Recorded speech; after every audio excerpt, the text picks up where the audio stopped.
Bom, a gente vai ter que fazer igual antigamente, né? Tem aquela campainhazinha, sinozinho para chamar o pessoal. Né? A sirene, né? Irmãos, eu vou pedir para a irmã Ângela ler a introdução da revista. Não sei quem está com a revista aí, quem trouxe, mas acompanha, por favor, a leitura, você que está com a revista. É isso mesmo, por favor, com o microfone. As 7 trombetas, advertências de Deus aos opositores do reino, Apocalipse 8, de 1 a 6. As advertências fazem parte da rotina da vida humana. Como exemplo, podemos fazer referência às placas de trânsito. Elas se constituem em advertências aos motoristas e pedestres, quanto à maneira de se conduzirem para que acidentes sejam evitados. No entanto, grandes tragédias acontecem pelo fato de não se dar importância a tais advertências. O maior, mais famoso e mais luxuoso transatlântico do mundo na época, o Titanic, naufragou em sua primeira viagem, na madrugada de 14 de abril de 1912, provocando a morte de mais de 1.500 pessoas. O comandante do navio havia sido advertido quanto aos icebergs existentes na rota que estava sendo seguida. Entretanto, ele não deu importância aos comunicados recebidos, pois o Titanic havia sido construído para não naufragar. A tecnologia utilizada na construção oferecia segurança máxima, porém, o improvável aconteceu. O grande navio naufragou. As trombetas do Apocalipse são uma advertência àqueles que se opõem ao projeto do reino de Deus neste mundo. Caso não se arrependam, serão destruídos. Bom, então o que acontece? O capítulo de 8 a 11, nós temos a terceira sessão. Vocês sabem que a maneira de nós estudarmos o Apocalipse são 7 sessões, né? É a visão do paralelismo, é a nossa percepção, para poder compreender melhor os mistérios e a história toda, toda a narrativa do Apocalipse. Nós vimos que primeiro nós tivemos 7 igrejas, do capítulo 1 até o capítulo 3. Depois do capítulo 4 ao 7, o que teve? Vocês lembram? 7 selos, que o 7º selo vamos ler hoje, né? Então, 7 igrejas, 7 selos, 7 trombetas, né? Então, nós estamos na terceira sessão. Primeira sessão de 1 a 3, segunda sessão de 4 a 7, terceira sessão de 8 a 11. Sempre contando a mesma história, numa perspectiva diferente, ampliando um pouquinho o que foi falado na sessão anterior, mas sempre compreendendo o período que vai da primeira vinda de Cristo até o seu retorno, né? Até a segunda vinda do Senhor Jesus Cristo. Esse texto que inaugura essa revista, essa lição sobre as trombetas, esse texto visa dizer o quê? Contando essa história sobre o Titanic, que há uma necessidade da igreja perceber que há advertências, que o mundo também entenda que há advertências. A questão é que, como o mundo não ouve a voz de Deus, nem pelos sinais que estão na própria natureza, por tudo aquilo que acontece na história, o que ocorre? Deus, ele vai cada vez mais, como eu poderia dizer, mostrando através de uma ação dura e efetiva na história, que se a humanidade não se arrepender, obviamente virá a punição. Aqueles que ouvem essas advertências e se convertem, se arrependem dos seus pecados, obviamente eles estão protegidos, guardados e livres por Deus. Mas existem uma boa parcela que mesmo assim não vai se arrepender, não quer se arrepender de maneira alguma, entendeu? Então é importante que se diga isso. Eu vou ler com vocês alguns versículos do texto bíblico para a gente poder ir falando a respeito. Bom, versículo 1, o texto diz assim: quando o Cordeiro abriu o sétimo selo, houve silêncio no céu cerca de meia hora, né? Então, capítulo 8, versículo 1, diz que quando o Cordeiro abriu o sétimo selo, houve silêncio no céu cerca de meia hora. O que é isso? Silêncio é suspense. Silêncio é o quê? O que vem por aí? O que vai acontecer agora? Houve um suspense. Então, outra coisa importante dizer para vocês é que, para compreender bem o Apocalipse, é bom ter uma noção significativa do Antigo Testamento, senão você não consegue, talvez, perceber com tanta profundidade. Mas, ao mesmo tempo, eu acho que, para algumas pessoas, confunde um pouco. Se a gente fizer uma ligação toda hora com o Antigo Testamento, a pessoa não vai compreender o Antigo Testamento no que diz respeito à escatologia e também vai acabar não compreendendo o que a gente está explicando agora. Então é melhor ficar com o texto, que o texto a gente vai explicando o texto e vocês vão entender que a mensagem ela é muito clara, né? Então, primeira questão abordada hoje é que haverá o quê? Quando abrir o sétimo selo, quando se abre o sétimo selo, há um suspense, né? O que vem por aí? Então vi os 7 anjos que se acham em pé diante de Deus e lhes foram dadas 7 trombetas. Trombeta é para quê? O que você imagina? Trombeta serve para quê? Opa, olha só, tá vendo como é que não é tão difícil interpretar? É para anunciar alguma coisa, é para chamar a atenção, é para divertir, é para despertar as pessoas para algo que irá acontecer, entendeu? Então a trombeta, ela tem esse sentido, né? E aí o texto diz para a gente, veio outro anjo e ficou de pé junto ao altar, com um incensário de ouro, e foi-lhe dado muito incenso, para oferecê-los com as orações de todos os santos, sobre o altar de ouro que se acha diante do trono. Bom, importante dizer aqui, eu vou reforçar o que eu já falei semana passada, as nossas orações, elas não são palavras ao vento, elas não são palavras ao ar. As nossas palavras nas orações, elas são ouvidas por Deus. Isso é que devemos pensar quando olhamos o texto bíblico e quando nós oramos também, né? Então, o texto diz que as nossas orações são ouvidas. E o que é curioso é que o texto fala que orações de todos os santos. Não são apenas alguns privilegiados que são ouvidos por Deus, mas todos aqueles que foram perdoados, remidos, lavados pelo sangue de Jesus, todos aqueles que se arrependeram de seus pecados, têm vida nova em Cristo, eles oram e Deus ouve as nossas orações. Então, é importante que se diga isso. Deus não tem filhos privilegiados, né? Pessoas especiais. Deus ouve as nossas orações. E o texto diz assim, e da mão do anjo subiu à presença de Deus a fumaça de incenso com as orações dos santos. Olha, o valor, a importância da nossa oração, da nossa intercessão. Não é coisa qualquer. A gente às vezes pensa assim, oração é um ato corriqueiro. Não, a oração tem um profundo valor e Deus ouve as nossas orações e Deus muda as circunstâncias. E aí o texto diz para a gente ainda da seguinte forma, versículo 5, e o anjo tomou o incensário, encheu-o de fogo do altar e o atirou à terra, e houve trovões, vozes, relâmpagos e terremoto. Então os 7 anjos que tinham as 7 trombetas prepararam-se para tocar.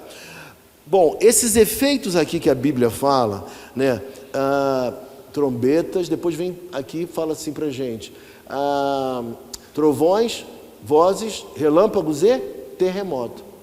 Vocês lembram da passagem de Elias na caverna? Lembra dessa passagem bíblica? Todo mundo lembra, né? Então vocês lembram que naquele momento ele fala que passou o vento, Deus não estava no vento e tal, passou, não estava ali. De repente Deus estava onde? No cicio, né? Naquela brisazinha muito mansa, né? Um som assim muito baixinho, tranquilo. E por que isso que nos chama a atenção? Porque Deus ali agiu de uma maneira diferente daquela que se esperava, que ele havia agido em diversos momentos na história de Israel, através da força, do poder, do trovão, né? Das vozes, do relâmpago e também do terremoto. Mas ali não, Deus fala no cicio. Então, Deus tem suas maneiras de falar. Mas no caso aqui, como o texto também tem tudo a ver com o Antigo Testamento, a presença de Deus é manifestada através dessa descrição que ele faz, grandiosa: trovões, vozes, relâmpagos e terremotos. Deus presente, Deus se manifestando. E os anjos estavam preparados para tocar as trombetas. As primeiras quatro trombetas, elas trazem danos ao meio ambiente, à criação. É o que acontece, né? Mas são ações de Deus dando uma resposta à perversidade, à maldade humana. Porque às vezes a gente não consegue identificar a ação punitiva de Deus na história, né? A gente pensa muito no juízo final, mas aparentemente parece que Deus não está fazendo nada. Tanta maldade, tanta corrupção, tanta morte, tanta coisa triste acontecendo, e aparentemente Deus não está agindo. Mas nessas circunstâncias, nessas ações, na própria natureza, nós vemos a ação de Deus punitiva sobre a maldade, né? Uma forma de tentar trazer alguns ao arrependimento. Só que existem pessoas que nem mesmo assim elas vão se arrepender. Bom, você vai observar comigo agora, versículo 7, a primeira trombeta. O primeiro anjo tocou a trombeta e houve saraiva e fogo de mistura com sangue e foram atirados à terra. Foi então queimada a terça parte da terra e das árvores e também toda erva verde. Repare comigo, a primeira trombeta, ela diz respeito aos desastres na terra. Preste atenção nisso que é importante. Os desastres na terra. E observe que é muito claro aqui na parte final do versículo, quando diz: então, queimada a terça parte da terra. Por que a terça parte, gente? O que vocês entendem aí? O que tem a ver terça parte? Terça parte significa dizer que não foi uma ação total, foi parcial, né? Então, destruiu apenas a terça parte da terra, das árvores e também de toda a erva verde. Foi uma ação de Deus contra o quê? Contra as árvores, contra a natureza, né? Então, é o primeiro desastre na terra. A primeira trombeta, ela anuncia esses efeitos de Deus agindo na própria criação, né? A segunda trombeta, ela fala sobre calamidades marítimas, calamidades que acontecem no mar.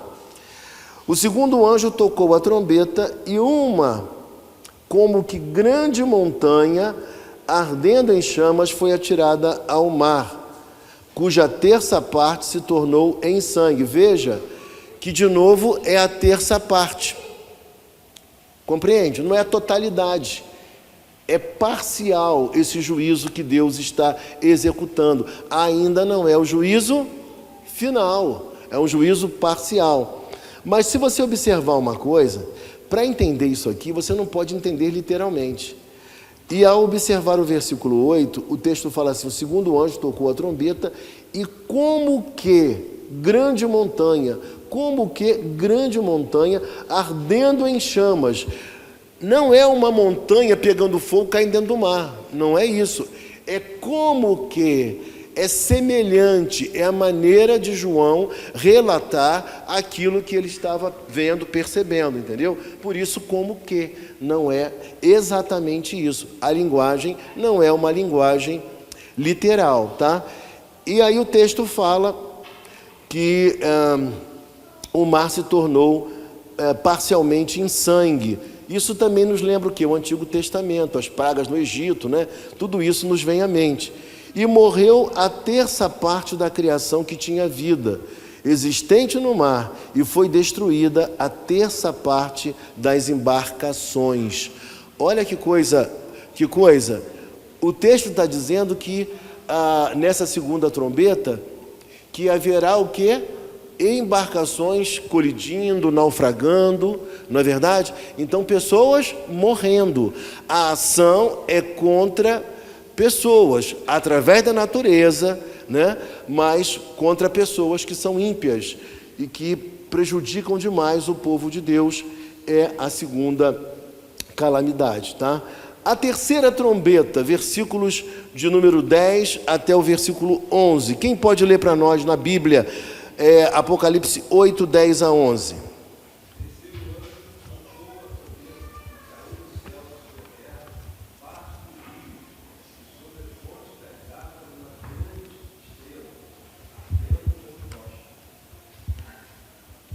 Está vendo? O que a gente entende aqui agora?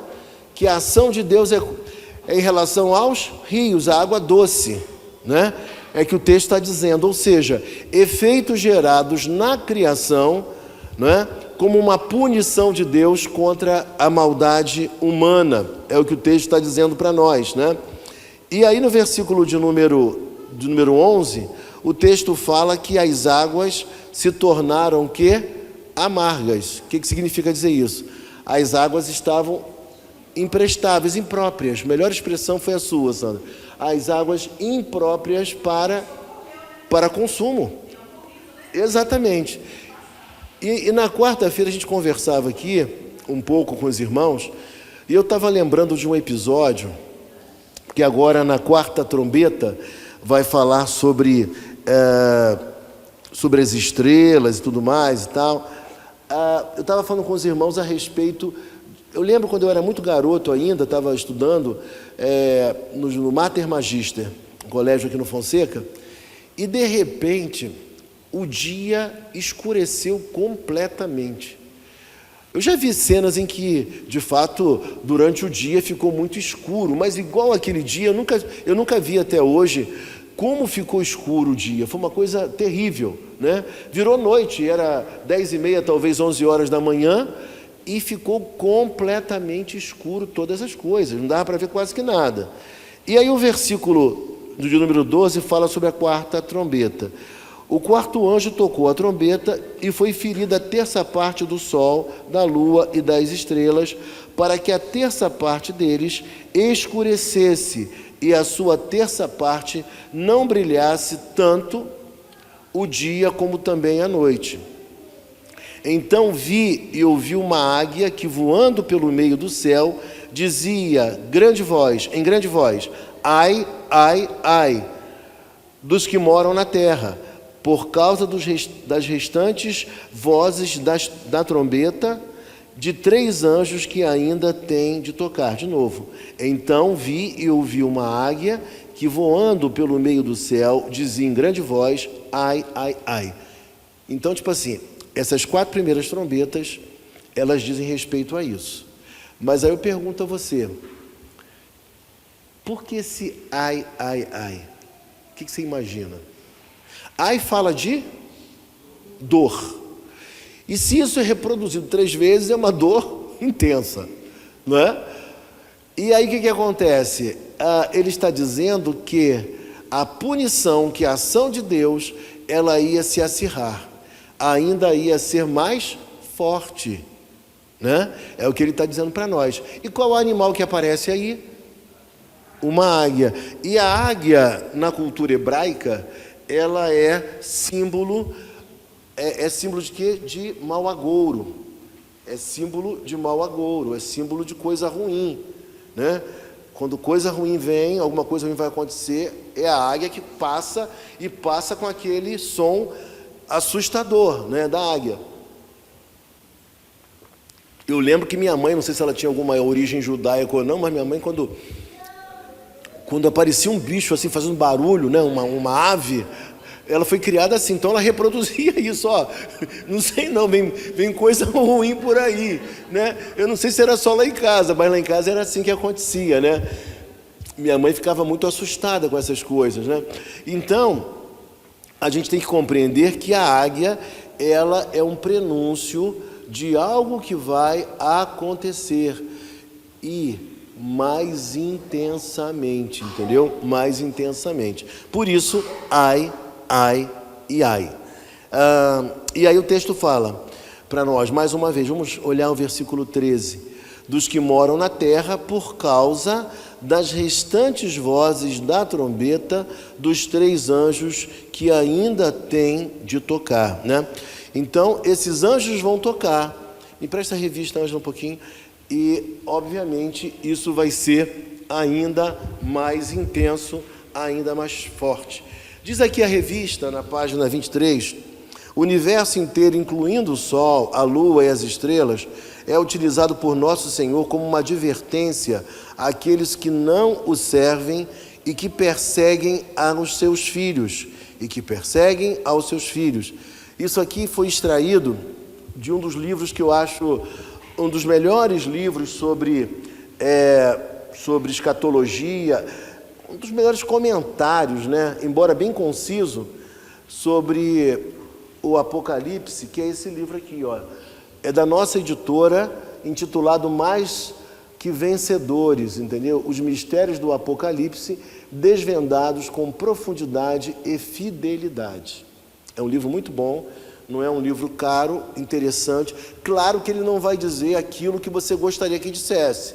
Ele não vai para além daquilo que pode ser seguro dizer, porque a gente não sabe tudo, né? Então, quando você vai estudar o Apocalipse, você tem que ser muito piedoso. Você tem que reconhecer as suas limitações, as limitações humanas. Nem tudo está esclarecido aqui. Bom, Deus se utiliza das calamidades naturais para advertir e até mesmo destruir os inimigos do povo de Deus.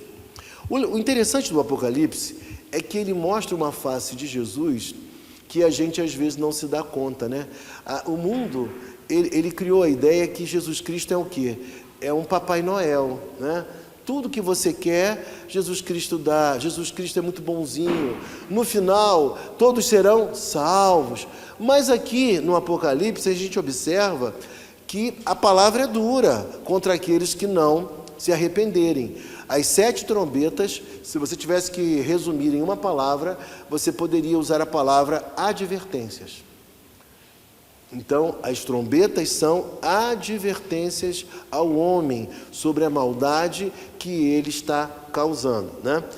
E aí o texto diz assim: Deus se utiliza das calamidades naturais para advertir e até mesmo destruir os inimigos do povo cristão. No entanto, observa-se que a destruição é parcial. Ainda não é o juízo final, né? Ainda há tempo das pessoas se converterem. Fala, irmã. Essa advertência de destruição, etc., pelo que nós vemos hoje, me parece que desperta uma coisa negativa maior em relação a Deus. Porque as pessoas perguntam, se Deus existe, por que ele deixa isso acontecer? Eles não têm a visão. Sim. Não tem a visão de que é o pecado que causa essas coisas, que o pecado das pessoas que promove essa destruição. Eles veem exatamente o contrário disso. Acham que Deus é que está provocando essas coisas. Aqui tem uma questão importante de se dizer o seguinte, irmã. Por mais incrível que pareça, essa ação é uma ação de Deus. Ainda que Deus utilize meios humanos, ainda que Deus permita que os homens façam maldade à criação, entendeu? Mas é uma ação de Deus. Até porque Deus, na sua pedagogia, ele age assim visando a conversão de alguns. Porque, infelizmente, irmã, nem sempre falando sobre coisas boas, positivas, as pessoas se rendem, né? Algumas nem falando sobre coisas duras e pesadas, algumas nem vivendo adversidades, elas se convertem, entendeu? Então, essas ações de Deus sobre a natureza, elas são alertas para que o homem reconheça que o seu caminho tem sido um caminho mau e ele precisa rever a sua caminhada. Eu sei que aos ouvidos daquele que não é cristão, dizer que Deus age assim causa escândalo, né? Mas é o que a Bíblia diz. E nós precisamos mostrar a face real, completa de quem Deus é. Deus é profundamente amoroso, mas Deus também é justo, Ele também é santo, compreende? Então, nós precisamos mostrar esse Deus completo, porque tem pessoas abraçando uma fé num Deus, entre aspas, né, incompleto. E se é incompleto, ele não é o verdadeiro Deus. Compreende? Então a gente precisa falar isso.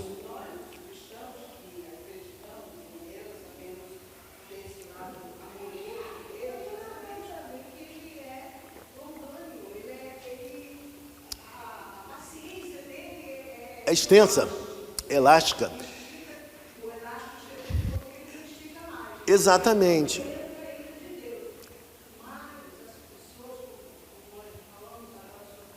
Uhum. Não vem dessa forma.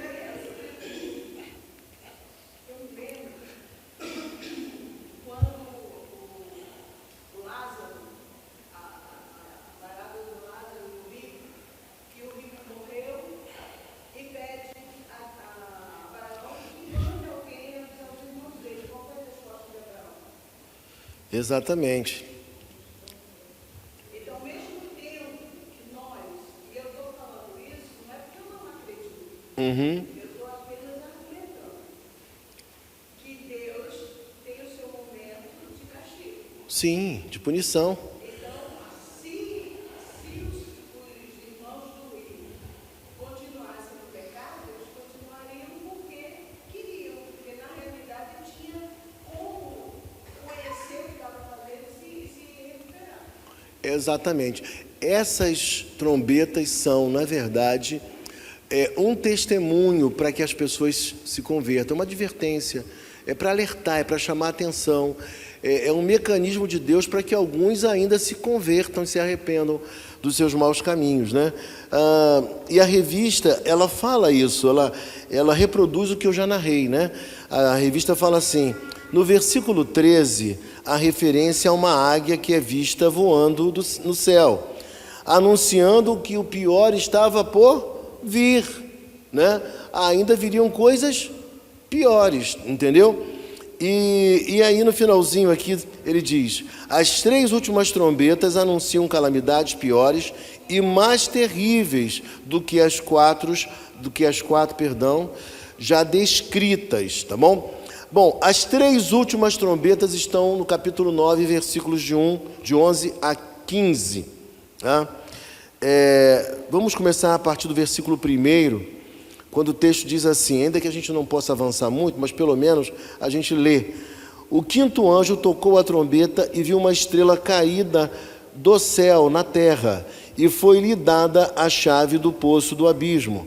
Ela abriu o poço do abismo e subiu fumaça do poço, como fumaça de grande fornalha, e como fumaça saída do poço, escureceram-se o sol e o ar.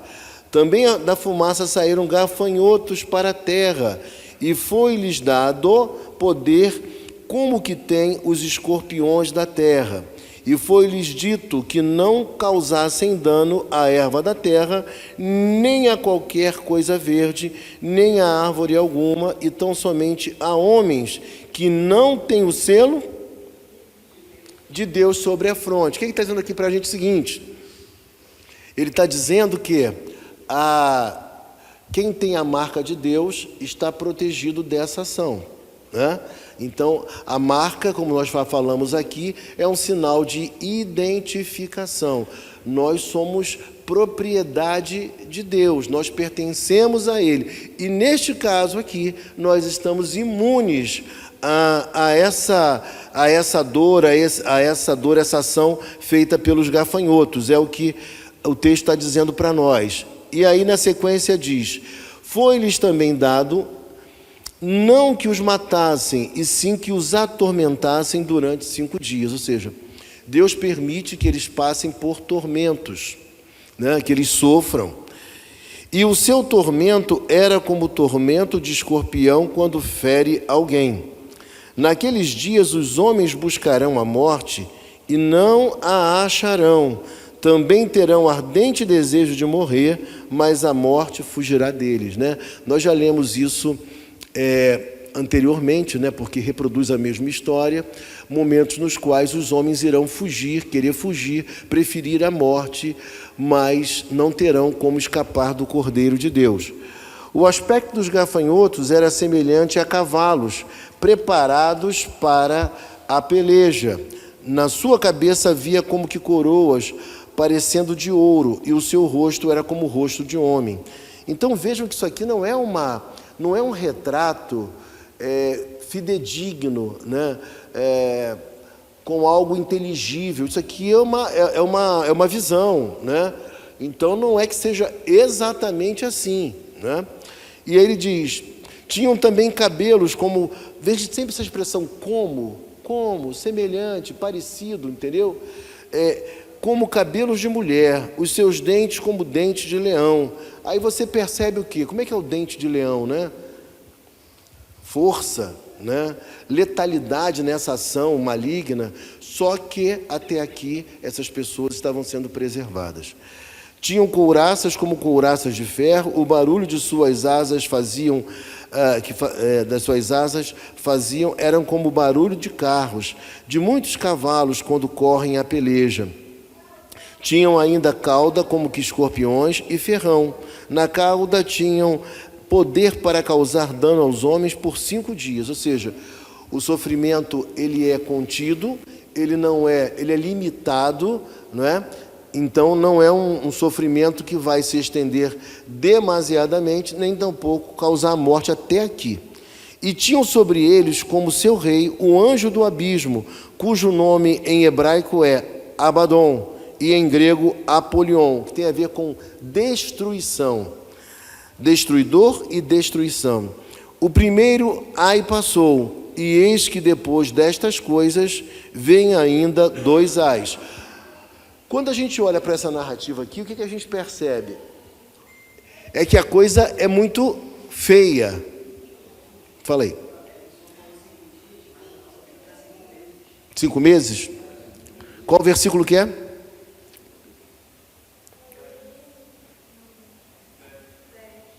Eu que li errado mesmo. Acho que foi misericórdia da minha parte, querendo diminuir o sofrimento ainda maior. Obrigado. Então, 5 meses, né? Então, é importante que se diga isso. Mas deu para ver na narrativa que o sofrimento é enorme, né? Que o quadro é terrível. Ou seja, quando esse momento for vivido, né? Seria um momento de você falar assim: caramba, eu prefiro morrer do que viver isso. É algo, né, muito triste, muito pesado, muito ruim, né? E aí, cara, o que a gente percebe? A gente percebe que a ação de Deus ela se endurece ainda mais, visando o quê? O arrependimento. Vocês lembram de Faraó? Faraó, quanto mais Deus agia com as pragas, mais o que acontecia com ele? Quem lembra? O coração endurecia, né? Então, não era assim que acontecia? Então, tipo assim, aquele que não é eleito, aquele que não ouve a voz de Deus, por pior que seja o sofrimento, ele não vai encontrar lugar de arrependimento, entendeu? Porque o que ele faz porque de fato é próprio a ele, entendeu? É próprio a ele, não tem como ele agir de maneira diferente. Tem gente que quer o mal, tem gente que gosta do mal, não é? Essa semana foi uma semana terrível, né, na imprensa. A gente viu cada coisa assim de chamar a atenção, né? Então, por exemplo, vocês viram a situação do jogador, né? Neymar, tudo que a gente foi visto na televisão, coisas assustadoras, né? Você fala assim: meu Deus do céu, que mundo que nós estamos vivendo. E segundo me disseram, eu não sei nem explicar porque eu não me interessei, mas disseram que até um hino, alguém mandou um hino para alguém, um hino evangélico. Teve isso mesmo? Teve. Eu falei: gente, eu não estou entendendo nada, né? Uma pessoa que age como aquela moça agiu, ele também agindo como ele agiu, ainda tem um hino cristão nessa história. Eu falei: meu pai, né? Então, são coisas que você fala assim: que mundo que a gente está vivendo, né? Os dias estão realmente cada vez mais graves e piores, e a gente não sabe nem mesmo aonde vai chegar essa coisa toda. Mas Deus, por ser santo e justo, Ele está visando o quê? Ele está visando o arrependimento das pessoas. Só que muita gente não está se arrependendo, né? Bom, eu vou parar por aqui, mas na semana que vem te dá um pouquinho mais de atenção ainda a esses capítulos 9, 10, 9 e 10, porque vão encerrar essa terceira sessão, e vamos falar um pouco mais, porque algumas informações que eu colhi sobre esses versículos, eu quero trazer na semana que vem, porque existem mais instruções, existem mais coisas para serem trabalhadas acerca desses versículos que nós acabamos de ler. Mas para a gente não ficar sem um final, Gálatas capítulo 6, versículo 7, está na revista, página 25. Perdão, é até bom frisar isso. Na semana que vem não teremos aula sobre o Apocalipse. A aula será uma aula especial sobre o dia da igreja perseguida. Este ano, Coreia do Norte. E a aula será proferida pelo professor Assir, presbítero Assir, estará à frente, tá bom? Então, para quem estava com saudade, vai ser oportunidade de ouvir o presbítero Assir. E aí, na outra semana, querendo Deus, nós voltaremos com esse capítulo 9, abordando com mais minúcias, tá bom? Porque são muitos detalhes. Se a gente correr muito, a gente não grava e também não apreende outras coisas importantes a serem ditas. Gálatas 6, 7, quem achou?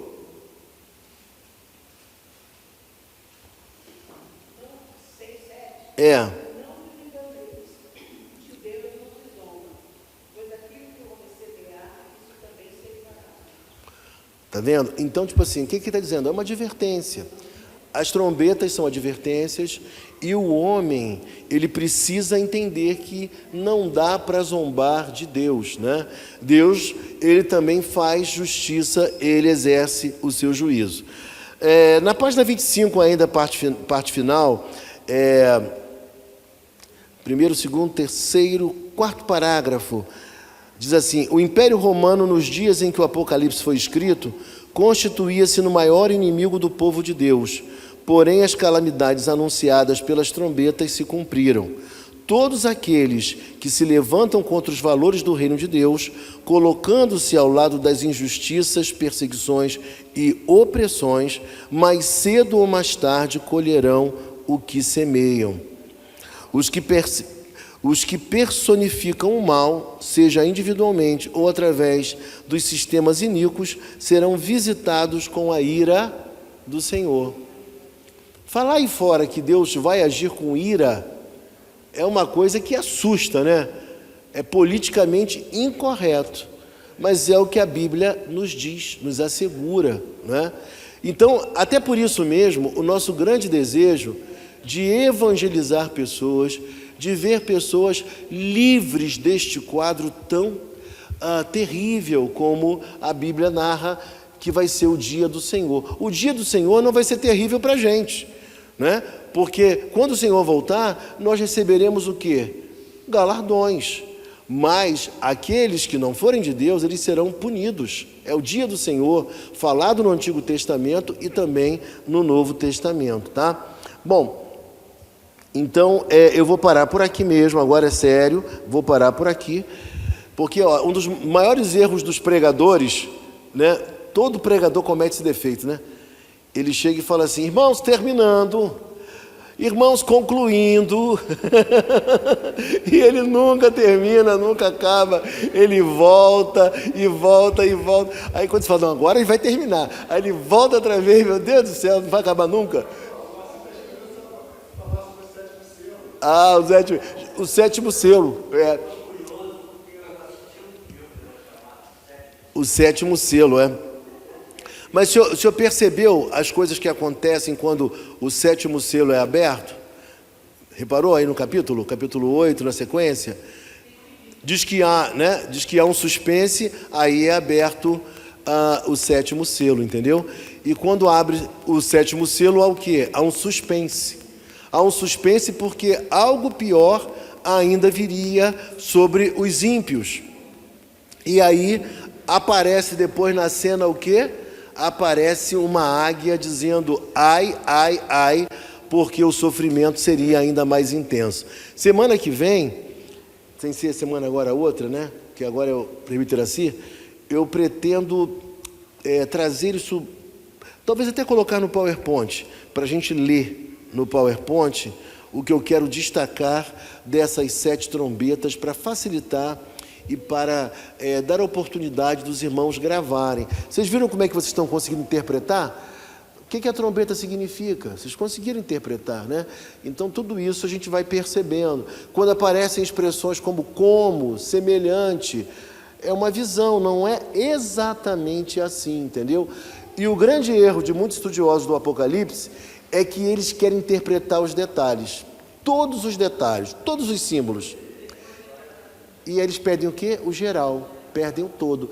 Aí vem coisa onde não tem. Imagina essa criatura que a gente viu aqui agora. Meu Deus, se a gente encontra com uma figura dessa no meio do caminho, né, a gente não aguenta, morre na hora, o coração não resiste.